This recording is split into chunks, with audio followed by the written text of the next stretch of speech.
At the height of the COVID pandemic, our then First Minister commanded widespread public confidence. She won particular plaudits for her clear and confident communication style.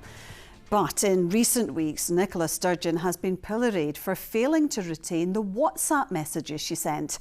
Today, over several hours of evidence to the UK COVID inquiry, Nicola Sturgeon denied ever using the chat app to make big decisions. And under questioning from Jamie Dawson KC, she became emotional when recalling the scale of the crisis she had to manage. Here's a flavour of the proceedings. Did you consider yourself, against that background and your considerable ministerial experience, to be precisely the right First Minister for the job?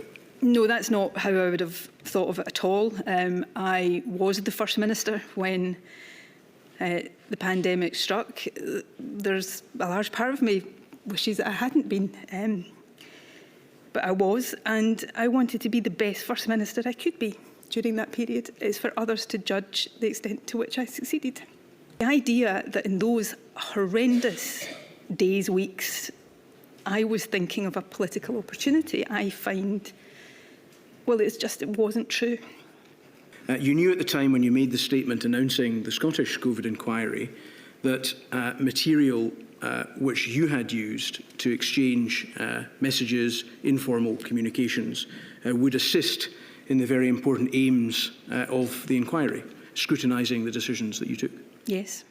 And you knew at that point that those messages had been destroyed. I knew, yes, that I had operated in line with a policy that I had operated in line with, and advice that I had had from the outset of my time as a minister to ensure that conversations with others in government with any impact or relationship to government business shouldn't be kept on a phone that could be lost or stolen, but properly recorded. You obviously didn't have those on your own devices because you deleted them, hadn't you? I didn't retain them in line with the procedure I've already talked about. Are you creating a distinction between deletion and retaining? No. You had deleted them, had you not? I think deletion, I think, forgive me, I think sounds as if it was a sort of, not bothering to check whether any information was being retained. I was very thorough, and not just in the pandemic, but in all my work in government, to ensure that things were appropriately recorded, but in line with the advice I'd always been given since my first day in government probably was not to retain conversations like that on a phone that could be lost or stolen and therefore not secure. But did you delete them?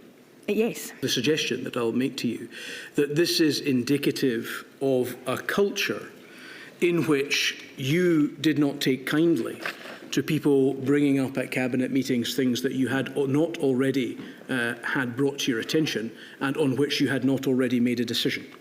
No, that is absolutely not the case. There was no such culture within the government I led. Of the many regrets I have, probably chief of those is that we didn't lock down a week, 2 weeks earlier than we did.